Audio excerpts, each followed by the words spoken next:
Ethan? This is my first time working with Direct Joey, and Okay. what I got from him is just really to be prepared all the time. So when shooting comes, wala nang problema. It's all one take.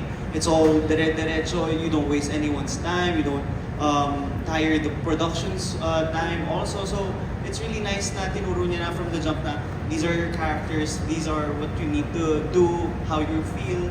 And then from there, you work on it as an actor, and then you bring it out on the film. So when filming comes, it's just one take. That's it.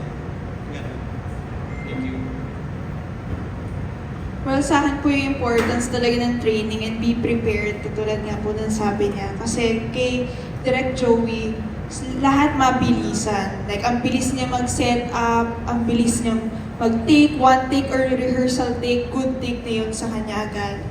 And nakaka-amaze din kasi pwede pala yun. Meron palang ganung set.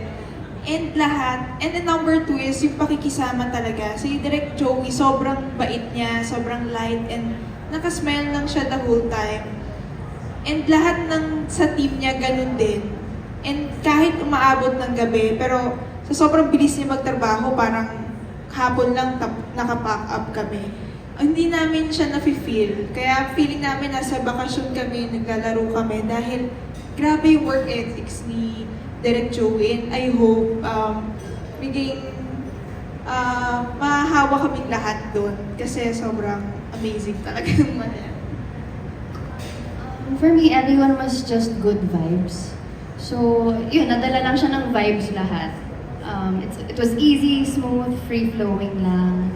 And then, in terms of advice, the only thing that he's ever said to me is always to, kasi I had a previous project na with Direct Joey, nung January, it's called Takinit. Ganun din, same lang din. Just be yourself. That's simple, cliche, but it means a lot to me. Yeah. First time ko pong makawork si Direct Joey, and I'm very, very thankful na nakawork ko siya. Sana makawork ko po siya ulit because I'm very, very happy na naging director ko po siya. Ang dami ko pong natutunan sa kanya. Number 1, always be ready. And he teach me to believe in myself and to be happy, to enjoy the set.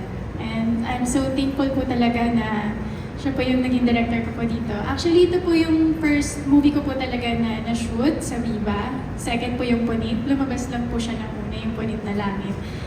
Yes, and sobrang kumakapa po talaga ako for everything. Na kinakabahan ako kasi syempre si Direct Joey Reyes po yun. So, paano po kaya yung gagawin ko? Sabi ni Direct, ilang yan, kumalma ka, kaya mo yan. So, tinuturuan po niya ako kung paano. And sobrang happy ko po talaga. And thank you po, Direct Joey. See you soon.